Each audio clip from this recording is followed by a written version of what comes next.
Continuamos o nosso estudo. Nós estamos,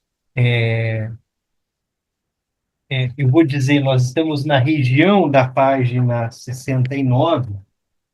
Nós estamos numa parte bem central, uma parte bem importante, que são as instruções de Tapiritsa, os ensinamentos de Tapiritsa sobre o que é o Dzogchen.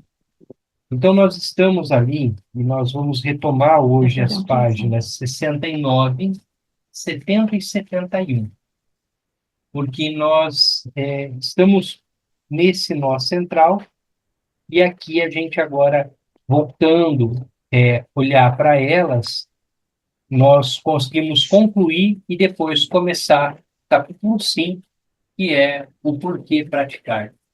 Então, provavelmente hoje a gente termina no capítulo 4, né? E conseguimos iniciar aí a, o nosso estudo do capítulo 5. Bem? Denis, seria possível você pedir para a Aparecida desligar o áudio dela? Para ver se eu consigo fechar. Porque a Cida não está ouvindo a gente, né?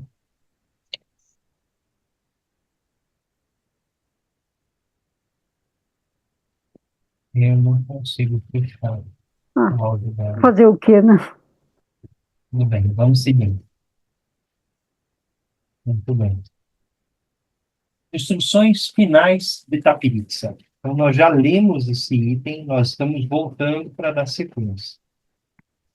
Primeiro, Tapiritsa concedeu a instrução sobre as quatro bondades. E aí, aqui, as quatro bondades. A primeira bondade é a visão.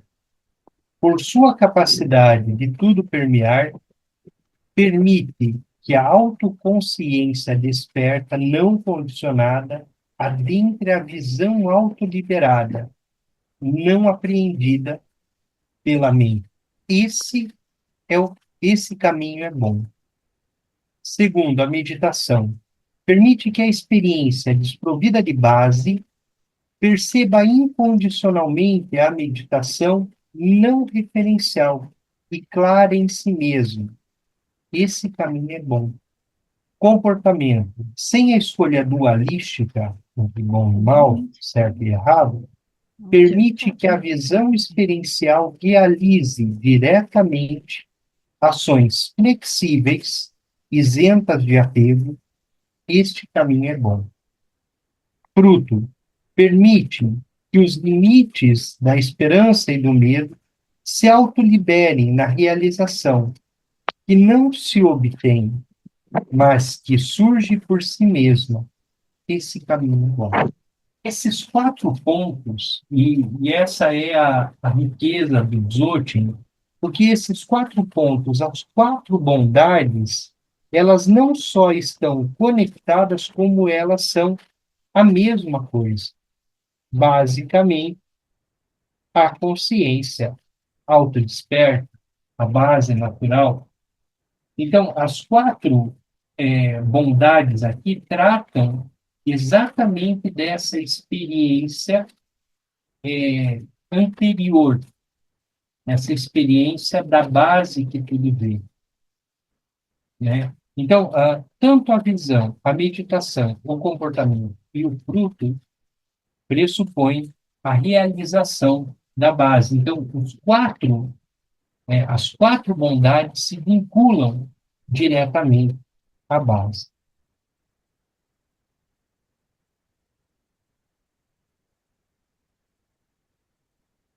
Depois de dar esses ensinamentos, né, de dar esse ensinamento das quatro bondades, Tapiritsa ficou em silêncio por um momento, então continuou com o ensinamento sobre as quatro aplicações da prática.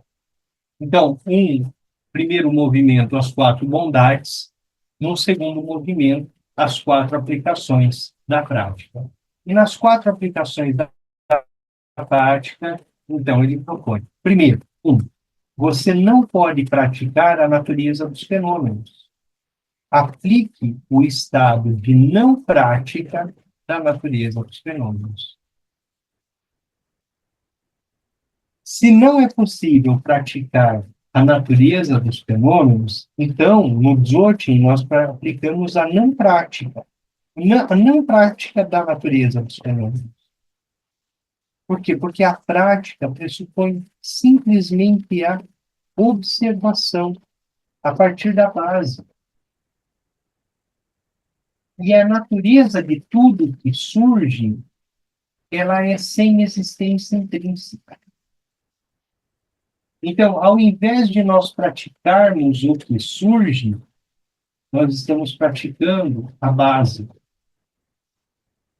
O Geshe-Dima fala muito mais importante do que aquilo que os olhos veem é o olho que vê.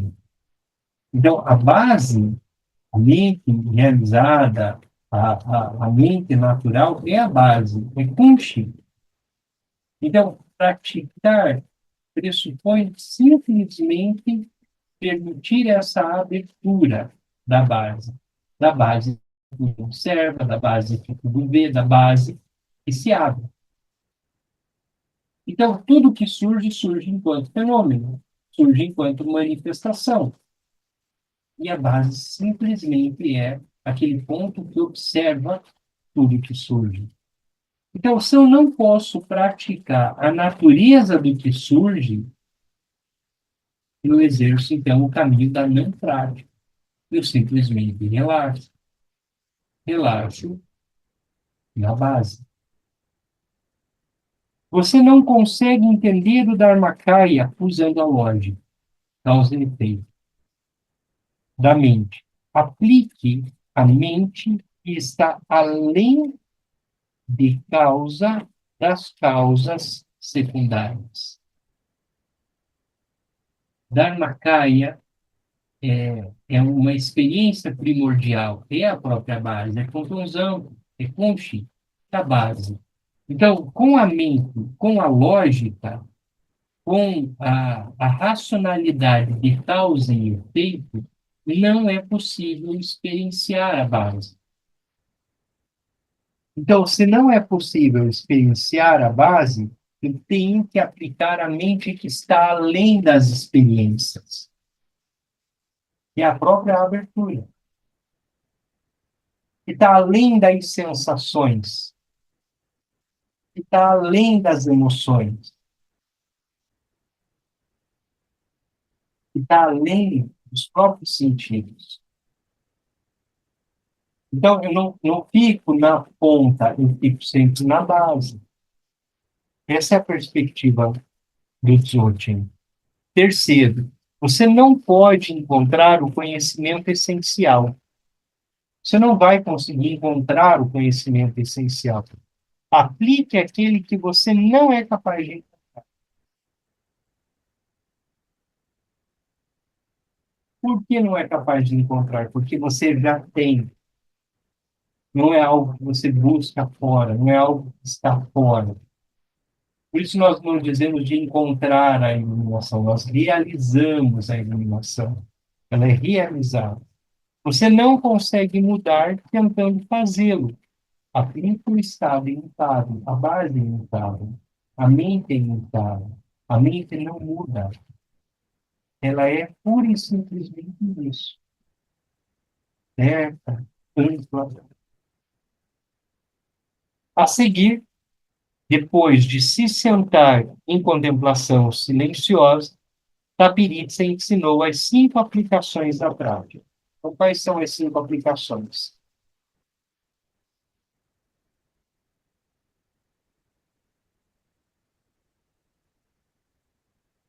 Primeiro, pôr-se a condição natural isenta de parcialidade. Há o surgimento não condicionado, aplique a prática não condicionada e sem parcialidade. Novamente, a própria base.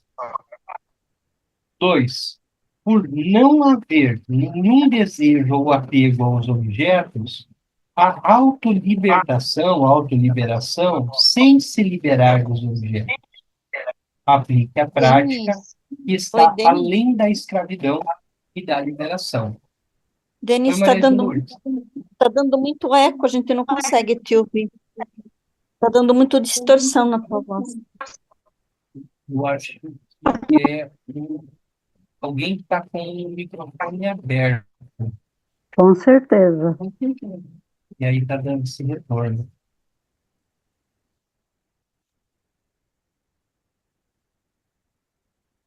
Vamos lá. Melhorou?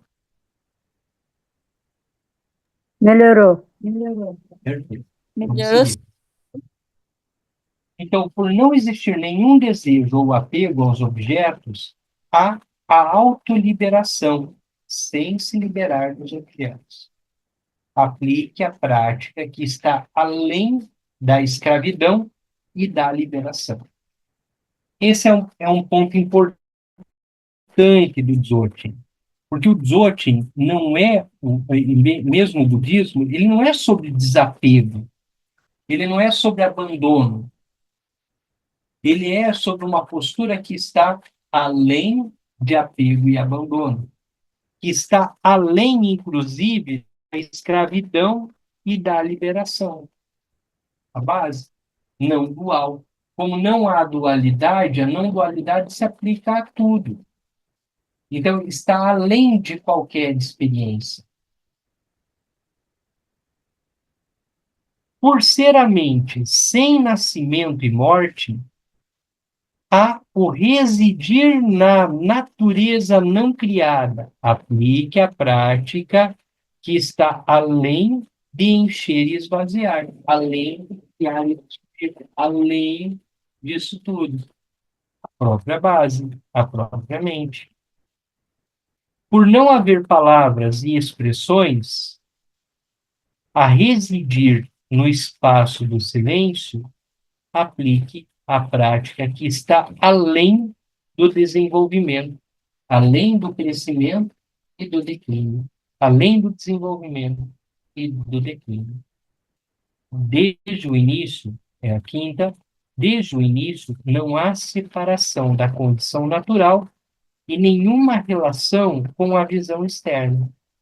Aplique a prática que está além da separação e da relação.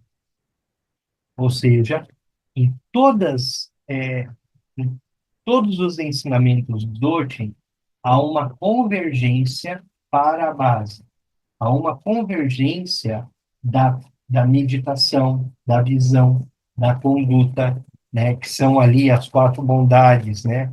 A visão, a meditação, a conduta e o fruto. Todos eles convergem na natureza pura da mente.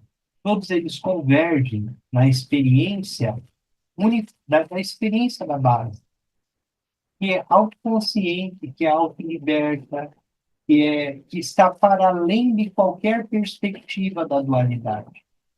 Então, quando a gente começa a adentrar no Dzogchen, todos os ensinamentos de Tapirixa estão ao redor da mesma perspectiva, que é a experiência da natureza toda da mente, que é a experiência que consta a experiência da base. Então, desde o início, não há separação da condição natural e nenhuma relação com a visão externa. Aplique a prática que está além da separação e da relação. A perícia disse, então, observa a si mesmo, falta uma vírgula aqui no texto.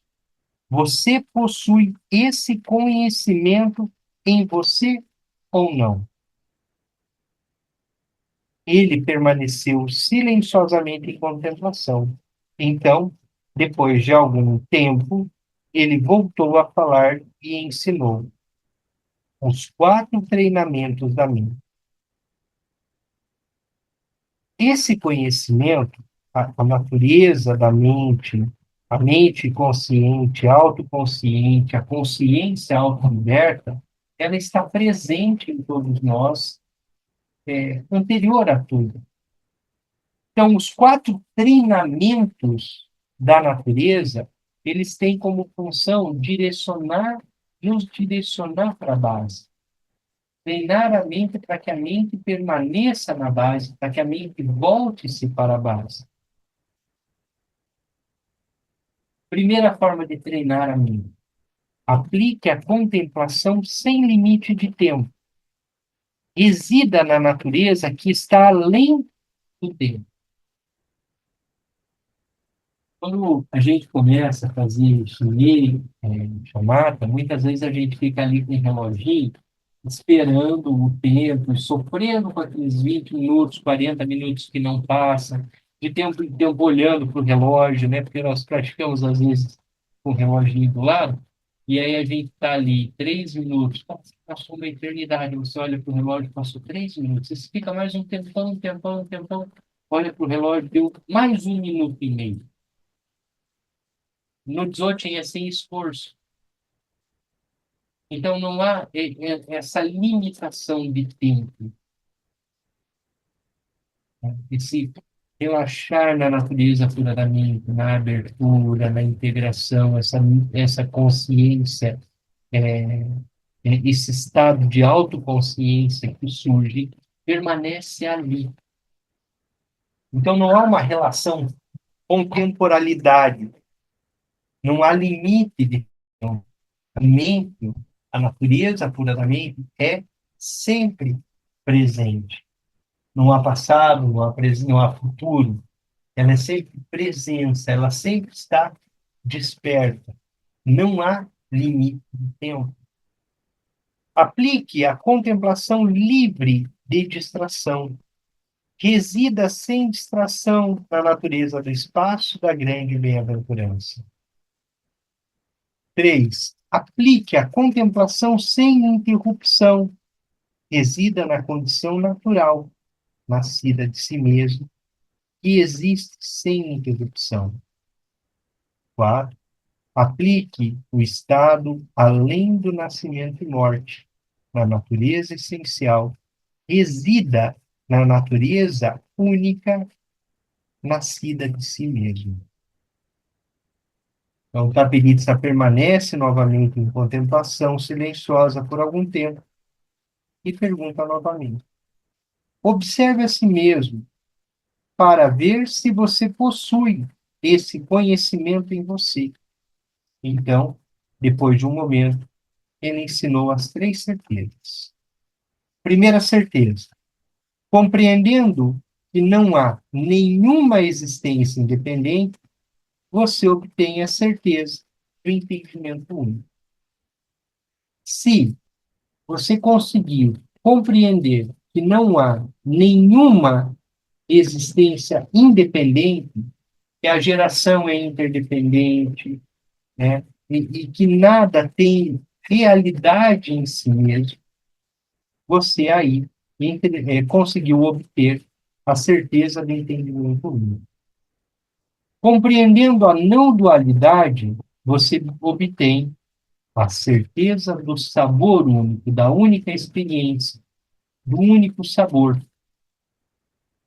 Compreendendo-se a não direcionalidade, você obtém a certeza da ausência de limites. Se compreende, então, que não há natureza independente, quer dizer, tudo é essa geração interdependente, né? E que não tem realidade em si, você consegue entender, chegar no entendimento único. Compreendendo que não há dualidade, a não dualidade, temos o sabor único. E se percebemos que não há direção, porque direcionalidade é uma projeção da mente, para frente, para trás, para a direita, para a esquerda, para cima e para baixo. Não há cima e baixo. Não há para frente e para trás. Assim como não há, como não, as coisas não são duais. Quando nós compreendemos que não há direcionalidade, nós temos certeza da ausência de limites. E essas são as 3 certezas que o Dzogchen traz. Tem uma fala do Julian Truppa, Rinpoche, que é bastante interessante, que ele diz assim, né, quando avançam aí os estudos relacionados à astronomia, E aí se chega à conclusão de que tudo está caindo, e que a Terra está caindo, tudo está caindo no universo, né? Em direção ao Sol, mas o Sol a Via Láctea, e tudo isso num percurso ad infinitum. Então, foi dentro do grupo fadista. Uma certeza que temos é que nós estamos caindo.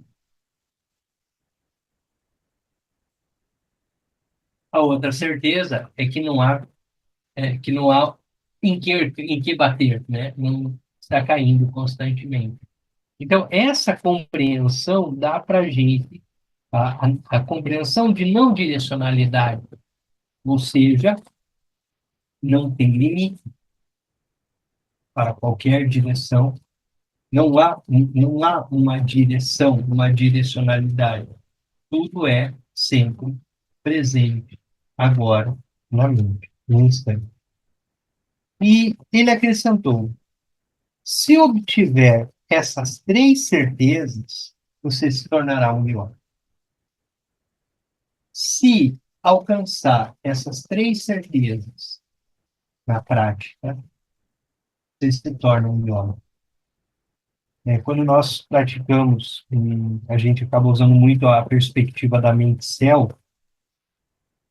nós nos visualizamos como céu claro no dia de outono, uma perspectiva bem tibetana, não há limites para a nossa mente, não há direção para a mente, não há tempo para a mente, não há dualidade na perspectiva do céu, não há existência independente. Nós, na perspectiva dessa imagem que os tibetanos trazem como mente-céu, as nuvens que surgem e desaparecem, a interdependência, quer dizer, nós conseguimos compreender nessa imagem mente-céu as três certezas. Não há direção, não há dualidade e não há existência. Então, nós relaxamos, e isso, ao chegar a esse entendimento, que é muito mais uma experiência, porque o próprio Tapirita diz que isso está para além da lógica, não aplica na lógica, só experimenta, né? Só relaxa. Então, se nós chegamos nessa contemplação, nessa experiência, nós então nos tornamos um yogi, como ele ensina aí ao Nanger, Namzer Lopo e o outro Muyundu. Foi para dar estes importantes ensinamentos a seu discípulo Namzer Lopo que Tabiritsa renascera como criança. Ele prosseguiu dizendo: esses ensinamentos assustarão pessoas com pontos de vista limitados. Então, aqui tem um ponto importante. O Dzogchen, ele pode assustar uma pessoa com ponto de vista limitado. Eles não podem ser compreendidos pela mente racional comum. Escondam esses ensinamentos no local secreto da sua mente. E então ele conclui: se você sempre se lembrar de mim, Tapihitsa, você me encontrará. Se você me esquecer, jamais me encontrará. Nanser Lopo e Moyundrum começaram a escrever esses ensinamentos, os últimos dados por Tapihitsa, e se tornaram famosos e respeitados na tradição Bon, porque foram os primeiros a deixar registros escritos dos ensinamentos. Essa é a origem dos ensinamentos do Shanshun Nyangyo, que foram transmitidos até nós nos dias de hoje. São aforismas, são pontuais os ensinamentos, né? Nós vamos ter aí desde a página 60 até aqui, o nó central desses ensinamentos, o aprofundamento, o que Tapihitsa está ensinando para os seus dois discípulos. E agora, a partir do capítulo 5, o Rinpoche ele vai facilitar o entendimento e vai trazer as explicações disso dentro do contexto da prática, dentro do contexto do bom. Aqui na página 72 tem algumas observações quanto aos ensinamentos, né? Algumas notinhas para o capítulo 4. Vai trazer um pouco os mestres, o tempo, quando isso foi ensinado. Mas nós já ascendemos para o capítulo 5, que é o como e por que praticar. Nós já entendemos que essa prática ela é não convencional, é uma prática de meditação que foge da perspectiva mais ordinária do Sutra e do Tantra, né? Porque o Sutra tem um caminho bastante diferente, o Tantra tem o caminho da visualização, da transformação, o Sutra tem esse caminho mais do martírio do corpo, né, da, das restrições, né? E já o Dzogchen não. O Dzogchen é o caminho da autoliberação, reconhecer a natureza puramente, realizar a natureza puramente, onde se está aqui agora. Quando nós falamos, e o próprio Tapirita chama a atenção de que uma mente mais convencional pode ter dificuldade de compreender esses ensinamentos, a Tapirita está tocando num ponto bastante sério e bastante profundo, que é esse ponto de, é, de atenção, esse ponto de esse ponto de chamada, porque há uma dificuldade bastante importante quando nós adentramos na perspectiva da não dualidade. Compreender a não dualidade, experimentar a não dualidade, se permitir a não dualidade é bem pouco convencional. Porque nós temos toda uma formação pró-dualidade. Nós estamos o tempo todo julgando os outros, avaliando as coisas, o que é certo, o que é errado. Experimentar a não dualidade, experimentar o sabor único, é uma dificuldade para nós. A prática, muitos talvez já fizeram, a prática do Tsod, por exemplo, em que nós, no único prato, temos todos os alimentos, o salgado, o doce, o azedo, a pimenta, o amargo. E ali naquela prática nós estamos treinando nossa mente para o sabor único. Tudo isso aparece de várias formas, mas é um sabor único. Isso é uma prática Dzogchen. É uma prática do Dzogchen, do compreender a não dualidade, do experimentar a não dualidade em todos os fenômenos que surgem. Simplesmente acolhendo, como o céu claro no dia de outono, simplesmente acolhe tudo. Capítulo 5, nós estamos então na página 73. Como e por que praticar? Já entendemos da não convencionalidade do Dzogchen, dessa dificuldade, inclusive, da mente racional compreender esses ensinamentos. E aí, o Rinpoche vem exatamente para esse ponto. Como e por que praticar? Oi, Marco. Oi, boa noite, Denis. Boa noite a todo mundo. Boa noite. Só antes de começar o próximo capítulo, só queria comentar uma coisa que me veio agora na cabeça. É porque esses ensinamentos aqui do Tapiritsa, esses três aqui, não dualidade, interdependência, isso daqui também eu já vi que foi atribuído ao Buda Shakyamuni, que ele deu esses ensinamentos em. Eles escrevem até o lugar lá, esqueci o nome do lugar que ele deu esses ensinamentos. Então, na verdade, então isso aqui é antes do Buda Shakyamuni, né? Que é isso aqui. Eu não vi aqui, parece que foi século VIII.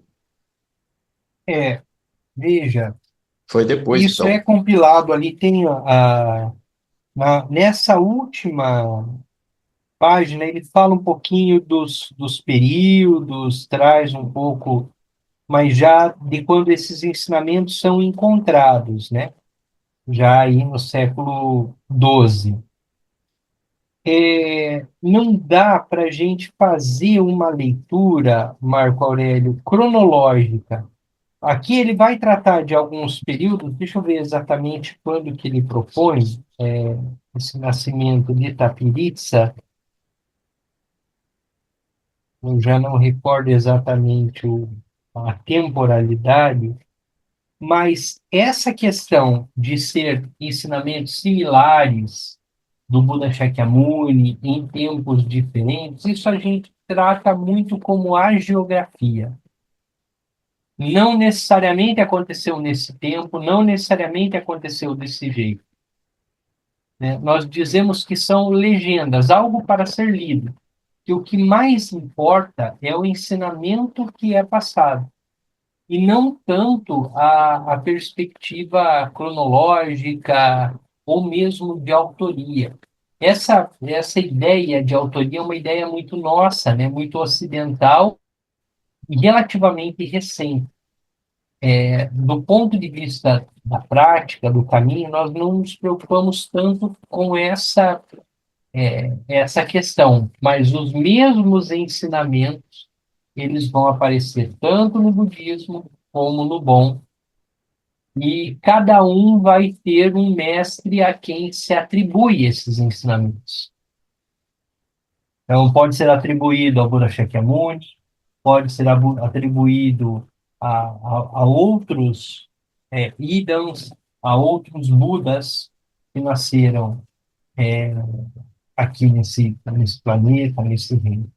Então, não dá para a gente, dentro dessas leituras, a gente se preocupar tanto com autoria ou tanto com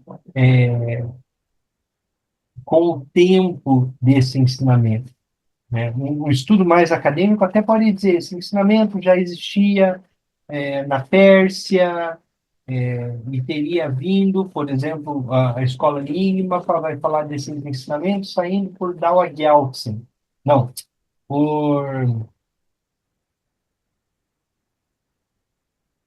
Ai, o Buda menino, como chama? De 8 anos, teria ensinado o Dzogchen.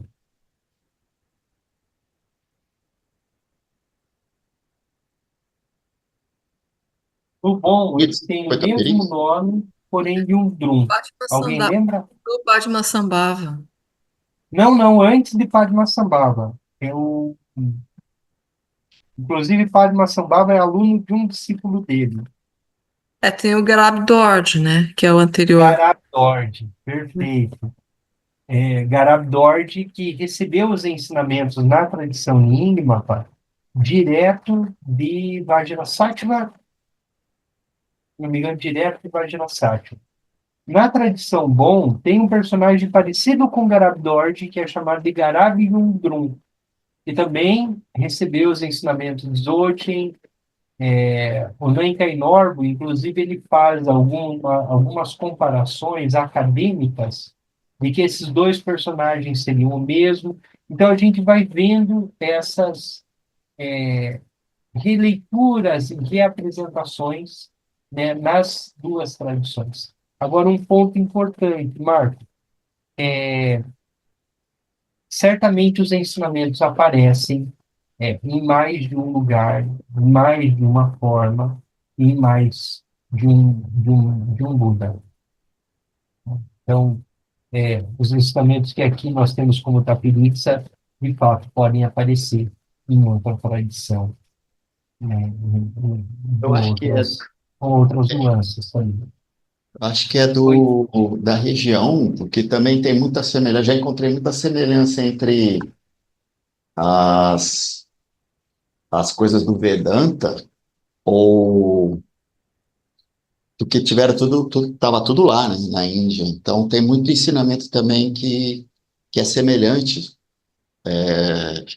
Então, como você disse, acho que buscar quem divulgou, é mais importante o ensinamento em si, né, do que o que muda são detalhes, poucas coisas, mas, Sim. enfim.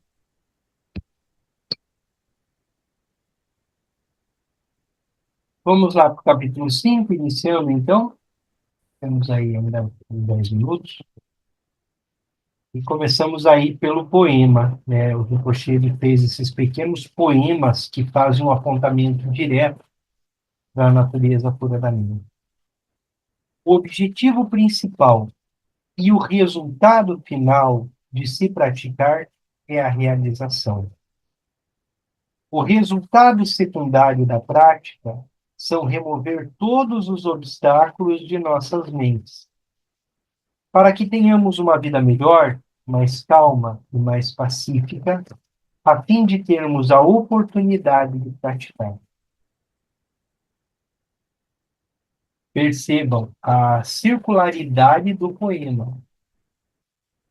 Então, ao mesmo tempo que ele coloca o resultado, o objetivo, o resultado, para que a gente tenha mais oportunidade de prática. Então, há uma circularidade no aforismo, aqui no poema. O objetivo principal e o resultado final de se praticar é a realização. Nós praticamos para realizar. O resultado secundário da prática é a remoção de todos os obstáculos de nossas mentes, para que tenhamos uma vida melhor, mais calma e mais pacífica. E tendo uma vida melhor, mais calma e mais pacífica, nós teremos mais oportunidade de praticar. O objetivo sendo a realização última e no caminho, como objetivo secundário, a remoção dos obstáculos. Praticamos para remover os obstáculos para que tenhamos mais oportunidade de praticar, para que possamos remover mais os obstáculos. Então, ele vai tendo essa circularidade no pensamento. Creio que deveríamos estar felizes por termos entrado em contato com ensinamentos espirituais e por sermos capazes de receber ensinamentos e explicações de forma tão direta. É bom que apreciemos o seu valor e que tenhamos a oportunidade e a disposição de praticá-los. Mas simplesmente reconhecer o valor positivo dos ensinamentos não é suficiente. É necessário também ter a intenção de praticá-los e, então, realizar essa intenção. O Shantideva, no caminho do Bodhisattva, ele vai diferenciar a bodhicitta da ação e a bodhicitta da intenção. E ele vai dizer, a bodhicitta da intenção é essa, eu quero fazer, o desejo que todos os seres sejam felizes, mas o que eu de fato faço para que eles sejam felizes? Então, o Shantideva diferencia a bodhicitta da ação e a bodhicitta da intenção. E ele diz, a bodhicitta da ação é quando nós nos pomos a caminho, quando nós levantamos e vamos fazer alguma coisa, vamos realizar alguma coisa. E aqui o Rinpoche chama atenção para isso, né? É necessário também ter a intenção de praticá-los e, então, realizar essa intenção, realizar a prática. Depois que começamos a seguir e praticar os ensinamentos, eles deveriam se tornar a principal preocupação de nossas vidas, a coisa mais importante que possuímos, a joia que realiza todos os desejos. E aqui nós lidamos, então, na decisão por seguir um caminho espiritual. Já que nós estamos tendo a oportunidade de conhecer a coisa mais importante das nossas vidas, que é o caminho espiritual, tendo a oportunidade de ter contato direto com todos esses ensinamentos, então, o Rinpoche vai dizer sobre a decisão, de seguir esse caminho espiritual. Antes de decidirmos seguir um caminho espiritual, qualquer que seja a cultura, o credo, de onde veio, é necessário investigar a nossa motivação para fazê-lo. Por que nós queremos seguir esse caminho espiritual?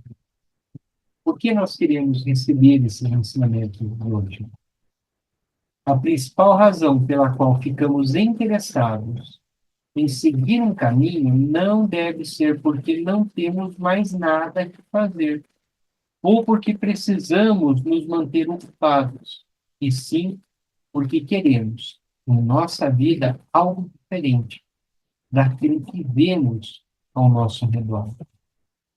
Quando descobrimos a maneira como as pessoas normais, que não encontram nada importante em suas vidas, vivem, e quando vemos que as atividades com as quais nos acostumamos a preencher nossas vidas não resolvem o problema do sofrimento que a nossa experiência no ciclo de samsara nos traz, percebemos que temos de fazer algo diferente em nossa vida cotidiana.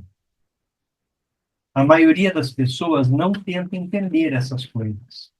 E aquilo que está além de sua compreensão não existe para elas.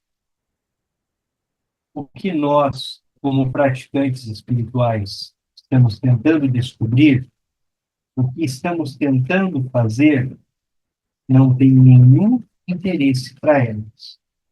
Elas não acreditam em nada do que não podem ver a olho nu. Devemos evitar esse extremo de cegueira em nossa busca espiritual. Tampouco deve se tornar um tipo de fantasia espiritual, uma maneira de evitar a realidade cotidiana. Ou seja, o caminho espiritual ele não está aí para uma fuga da realidade cotidiana. Né?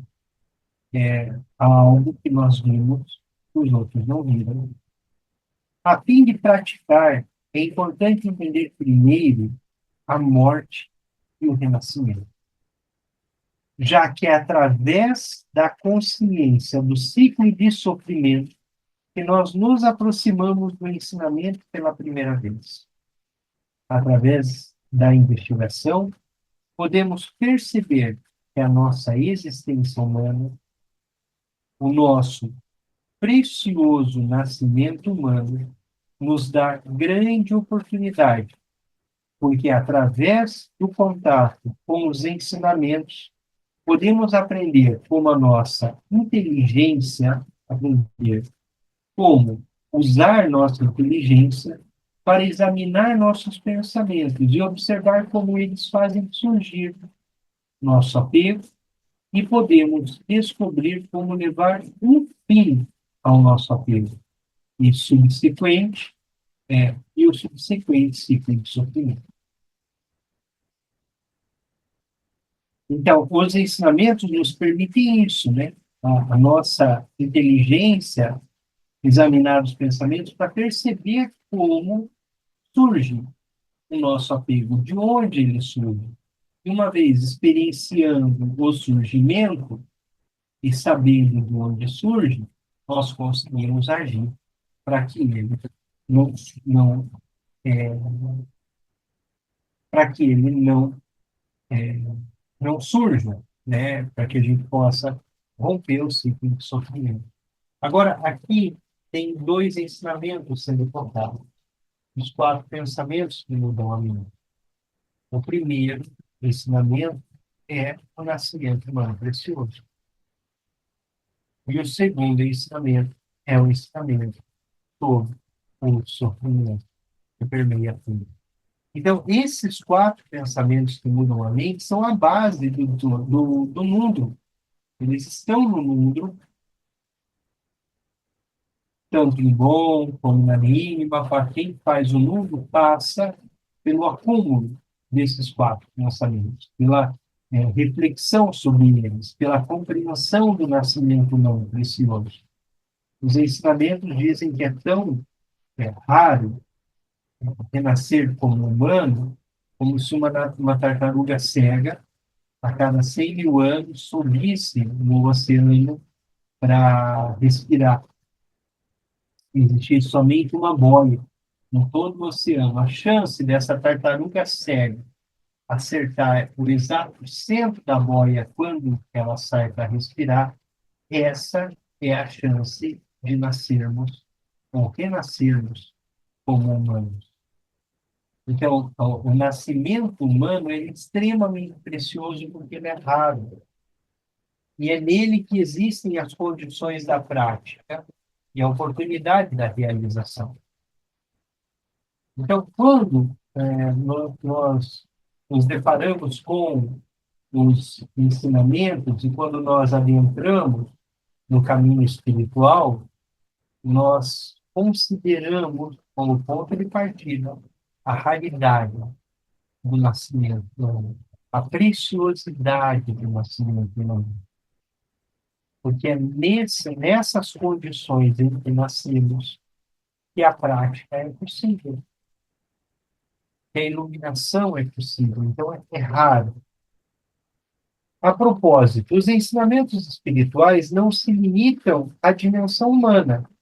Até os animais podem praticar e alcançar a realização. Esse é um outro aspecto da tradição. Há Budas em todos os reinos. Budas nos reinos dos animais, há Budas nos reinos dos fantasmas famintos, há Budas no reino dos infernos, há Budas em todos os reinos. Então, não basta, não somente os humanos podem atingir a realização, mas na tradição bom, em todos os reinos, a iluminação está disponível. Na verdade, há histórias de mestres que foram capazes de se comunicar com animais e lhes transmitir o ensinamento. Por exemplo, há uma história sobre um desses mestres no começo do século passado que costumava se comunicar com ieques, cabras e pombos. E um dia, um pombo chegou à tenda onde ele estava dando ensinamento. O mestre interrompeu o ensinamento e foi lá fora. Sentou-se em frente ao pombo e comunicou-se com ele sem palavras. O pássaro estava muito fraco e não conseguia se sentar na postura certa. Então o mestre pôs um pouco de arroz numa tigela e colocou o pássaro no início do arroz, de modo que ele pudesse assumir a posição meditativa. Depois de receber os ensinamentos, por alguns minutos, na postura correta de meditação, o pombo morreu e alcançou a liberação. Então, há muitas histórias de animais que são liberados, que atingem a iluminação. Tem um mestre, agora não me ocorre o nome do mestre, é o mestre bom, que a tradição diz que atingiu a iluminação ele, na sequência a esposa e depois o cachorro. Mas eu não recordo agora qual é o mestre, posso trazer na próxima semana. Porque a iluminação ela está disponível para todos. Humanos ou animais, em determinar o ciclo do samsara, têm de descobrir a fonte do sofrimento. Esta se encontra na mente pensante, que dá origem às paixões, que é o apego, a mente ignorante, a ignorância, a mente pensante. A única maneira de superar os venenos das cinco paixões e suas manifestações é ter a mente sob controle. Isso pode ser feito praticando-se os ensinamentos que nos convidam a nos observarmos, a fim de compreendermos e, através da prática, superarmos nossa mente apegadiça.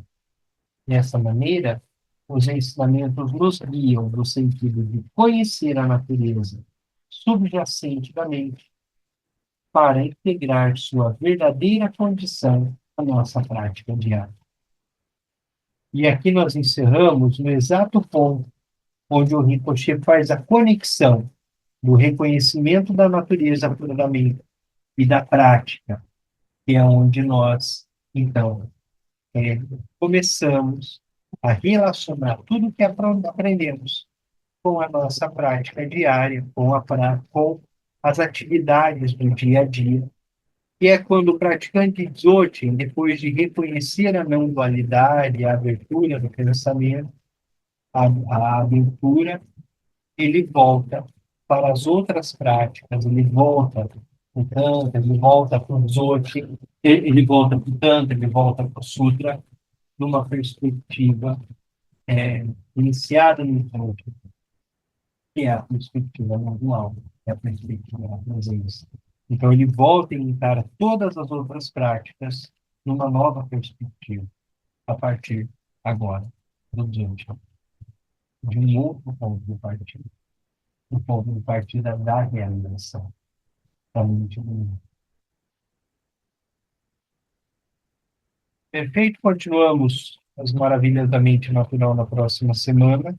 Agora, o texto ele vai ficando um pouco mais fácil de leitura, porque o Rinpoche ele tenta simplificar ao máximo os ensinamentos para que fique fácil da gente compreender. Essa primeira parte, em que os ensinamentos são apresentados, da pizza, como criança atrás, ele é mais complexo de compreensão. Nos dedicar. Alguém gostaria de usar a palavra?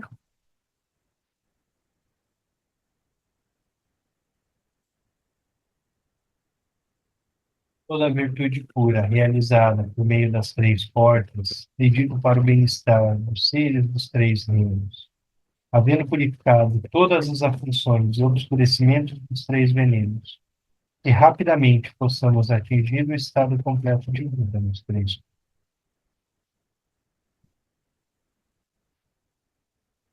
5 minutinhos e nós voltamos com o Viola do Sonho no Sono.